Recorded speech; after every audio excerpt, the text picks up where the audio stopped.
I'm just going to start the video right off with a question. Would you have watched the Netflix documentary if it was called Twin Flame Universe Multi-Level Marketing Scheme? Probably not. Not as entertaining, right? We're in cult culture right now. Everything is a cult. So exposing the Twin Flames cult. I'm doing this video because this is really starting to get on my nerves a little bit. I think with Twin Flames, and I'm focusing only on Twin Flames because that's where I've been for the past couple weeks, it's all about entertainment. And we are really getting very consumed with this idea that the Twin Flame universe is a cult. The whole thing with the cult idea, being a cult, is what drew everybody's attention. We live in, I think, a very cult culture right now with the internet. Ever since COVID, it seems like there's just been all this stuff that's been popping up. Culty, cult. And it was, of course, a documentary really focused on more of the cult feel, was sucking them in and then getting them to transgender. And I still would really hope that people, if somebody told me that I was a man when I know damn well I'm a woman and I'm not a lesbian, that I'm not going to do such a thing. So all those personal things I just choose probably not to get too detailed with because, again, I mean, they really focused on the transgender thing. And that's a real big thing right now, too, in this world. Transgender and cult. So, but the reasons with the documentary is they really honed in on that, and I really wish they had tapped more into exactly what Jeff has going on with the whole pyramid scheme instead of just him, you know, but he's so easy to rip into on camera because he really is an idiot. But he knew how to use religion or spirituality to suck people in and to buy his product. And then behind the camera, what you don't see is where he's a complete prick and it's all business and money and it's all farce to him. And he knows that, but he already knows how to get the client by talking the talk and walking it, but he doesn't in real life. It's just the marketing plan. The bullying he does, the mean, aggressive talk that he does with the people is because they are not recruiting enough people. They're not working hard enough to bring in him more money. I'm not really sold on the fact that Jeff and Shaleia are cult leaders. I'm just not. There's no children involved. I really feel like this is all about a multi-level marketing scheme that they're doing. And they started because, first of all, you fall in love and you have this great love, and they're living in Sedona, okay? So first of all, this is where it all starts with them. They're around a bunch of spiritual gurus, they're around all of that, and they tap into this energy and think that they have something that nobody else on this planet has. Nobody else can find their twin flame. And I do believe living in Sedona, he really got a big head and thought he was a master guru. Sedona's pretty good about doing that to you because that's really all you're around. And I just feel like he got so caught up in this, thinking he was, you know, just so connected with the divine source that he had all the answers.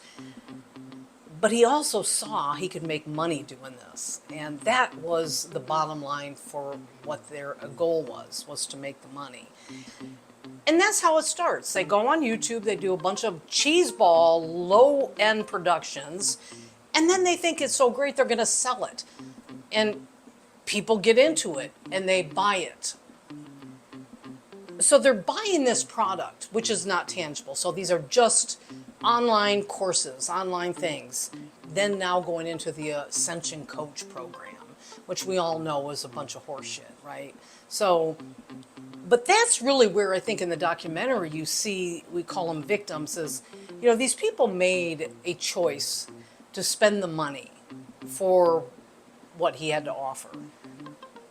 They made that choice. And after seeing that it was probably bullshit, they should have backed out then. Again, I really don't, everybody has their reasons for doing what they do, right? I mean, we all have our reasons for doing what we do.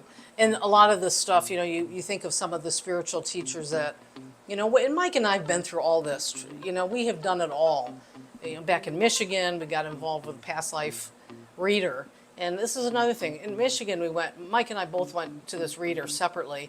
And this guy told Mike he was Christ conscious. And trust me, Mike took that a little seriously. He did. But we both were on that ride for a while. And you ride it, and then you jump off the train and realize, okay, you just keep on exploring. You don't settle. You don't believe everything you hear. But this guy told us, all this stuff, and we were all into it. And then he called us for lunch. So we went and had lunch with this guy. And what was he doing? He was selling us. He wanted us to get involved and go recruit people and start doing past life readings. We don't have any experience in that. I mean, we're not going to do that. So there's so much fraud, so much scammers out there, and it's really just trying to have that awareness. And it sucks because you go through life not trusting anybody, and it really turns out that way. But I would guess that he was able to use two things that are really powerful, which is love and money. You'll find love, your ultimate lover, and you're going to make a hell of a lot of money. Main things that everybody's looking for: love and money. They want that perfect life, and he's promising this love. And then once you jump on board with the Ascension Coach program, you're going to make a hell of a lot of money. But everything is based on recruitment. I think about multi-level marketing, and when I was younger, I did Amway, I did Avon, I did Mary Kay, and those were all considered pyramid selling, really. And you get all hyped up, and he does that real well. He gets you all excited. He shows you his Corvette, his Porsche, and he shows you his big home and his pool and his decorative dog, and gets you really pumped up. You too could have all this. And the money is really what it is. I know then it was the same with me. It's like, oh, I want to make all this money. Of course you want to make money. But you never do. The minute your family or friends come to you and recruit to you, you need to stay away from that shit. I'm going to share just an experience that I had not too long ago with my YouTube channel. And really, I think I should share too is my husband and I have ran a video production company for a good 25 years. And we lived in Michigan, and we moved to Sedona, and we worked and lived in Sedona for quite a long time. In doing that, I've always had the YouTube channel, but I never put much energy into it at all. And it was probably, I don't know, has it been about 5 years now that my husband's retired? And I still do it really just for fun, and I was doing YouTube for fun. And a lot of it had to do with just, things, personal experiences that I thought, I wanted to bring out, injustices, fun stuff, cat stuff, whatever. And one day I did a video, and there was another YouTuber that took an interest in me personally. And I'll make this short, but the same feel with this is this man promised me that I was going to make a shitload of money and really pumped me up, really complimented me, my editing skills, my on camera, my demo, all that. And I, hook, line, man, I went for it. I'm thinking all these years I've been on YouTube, and I have never been monetized. And I got monetized by this. I mean, this guy literally took such an interest in me that he pumped up my video or my channel, and overnight I had so many subscribers that I became monetized. And then he was on it, like he was this, do this, do this. You're going to make a shitload of money. You just do what I tell you to do. Well, turns out the content was something I had no interest in. And if you know anything about First Amendment auditors, and that's where I'll leave it, it had everything to do with First Amendment auditing and wearing a bulletproof vest. No, not my gig. But I had to try it, right? I had to try it. And when the thought of making actually a lot of money on YouTube really did sound good to me. My husband was leery from the very beginning about it. My dad was like, oh, I don't know. But I'm like, how do you know if you don't try? And I really think that is the level of thinking with a lot of people. No harm, no foul. Why not try? I didn't put any money into it.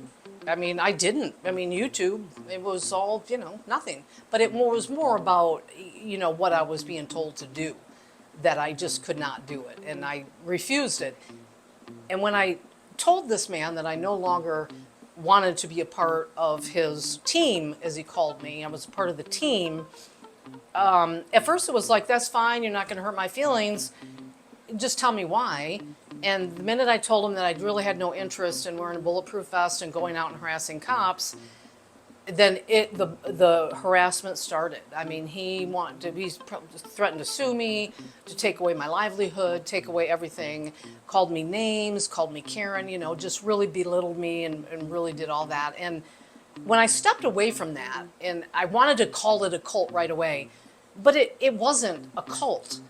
That's not what he's doing. What he's doing is he's soliciting people to pump up his YouTube channel to make him all the money, produce for him, and I would make some money, but never on the level that he's making. So that's the same kind of recruitment that's happening. He sees potential in me because I can offer his channel a little spice, a little flavor. I'm going to produce his content for him, and he's going to make all the money off of it, and I'll get a little pat on the back for it. Now, when you see this map, and my husband, thank you, hubby, did this, and we have to focus on this and get away from the cult thinking because, again, that's just entertainment. People love the entertainment. You watch it, you're entertained, and then you forget about it. These things we cannot forget about because it's a scam, it's a farce. And the worst thing about this guy is that of the Church of Union, the nonprofit. Every single one of these things he has here is recruitment ordered. It's recruiting everything. So from the coach to the mapping, every one of these people are members. All they do is keep bringing in more to go through this, to go through this, to go through this. Everybody that's been this, has done this, is a part of the church. And then all this money is, and of course I can't say for a fact, but what I do know is a church is a business. And he wants to go under a nonprofit because they can. Now, growing up, and I was raised that way and went to the church, and I remember we used to go out as little kids and we would sell these candles for the church. Big boxes. We'd go door to door and sell candles to raise money for the church. My parents would tithe to church, and I always said, what the hell? What are we doing? Why are we paying the church? Well, because it's a business, and nobody comprehends that thinking that it's a business. And that's exactly what he's doing here, but we're allowed to put a church under as a nonprofit. That way, all these people are volunteering. So these people are volunteering, so where is this write-off coming from? When he says that he is paying over, say $200,000 a year in expenses and contractor fees and all that. What is that going to? There's the address for the Church of Union is Chrissy and Jason. They're a part of this whole thing. They're right up there with Jeff and Shaleia. It's their home address, which is in Traverse City. That is the location of the church address. There's no where you go to church or whatever, and you go in. My parents would throw in $5-10 into the offering, and that's how they make their money. It's a business, and then they get all the little volunteers to get up and sing and go out and solicit. I remember we used to go all this stuff. So, and I don't want to get all into church stuff, but I really think you need to focus on that. I've been doing this really pretty much my whole life. I started in Michigan. I worked for cable. I've worked in this business my whole life. And I've never made that much money, and I've never spent that much money on anything, on websites, we had Macs, we had PCs, we had tons of cameras, lighting gear, studio gear, green screens, they had everything. We have never spent that much money ever in expenses. So that is way overdone, and it's so not true. These are the things that need to be looked at. How are they getting away with claiming this much money in expenses when that's bullshit? How are they getting away with circling in? I mean, I guess, and I'm horrible. My dad would be so embarrassed with me right now. Money's never been my thing. My dad was a banker. But I've never been good with numbers. It's never been my thing. But it's obvious to me if you just really look at it on what's going on here and what his thing is. And these people that are involved in it, they're involved in it because they're promised to make a lot of money. What I think is that we're putting too much emphasis on the twin flame universe being a cult. And, there could be some of that cult-like behavior, and I think that has to do more with his demeaning of people once he gets them in and they're not performing on the level that he expects them to perform on. And then he starts criticizing them. It's all their fault and all that, right? And really, we need to look at what it is that, first of all, the people that are in this, and they call it cult, they've made that decision to do it. The ones have left made the decision to do it. The ones that are still there have decided to do it. There's nothing you can do about that. There really isn't, because there's nothing illegal about it. But what is illegal is what he's doing here and how he's doing it. And it really takes somebody that's really good at math and really good at putting this together to dig into this and pull that out, because it's there. Obviously, it's there. And yeah, there's just nothing, tangible, right? So I really feel like the church was really maybe was really a mistake for him, as he went into the Church of Union and the nonprofit. And I think that's where you're going to find a lot of the money is going through that. And the summit that he just had, I know all that money supposedly, it said right on there, all that money was going to go into the Church of Union. So where's that money going? It's just not being taxed. So it's just free money for them. So I can understand getting into it, but I can understand knowing when you need to get out of it. And he's certainly not holding anybody captive. So you do have that choice to walk away. But it's hard to when you have that big of an investment. And I think that could be what holds people too, is they've already spent thousands and thousands of dollars with this fraud, fake, and they feel so invested now at this point. They just are in it.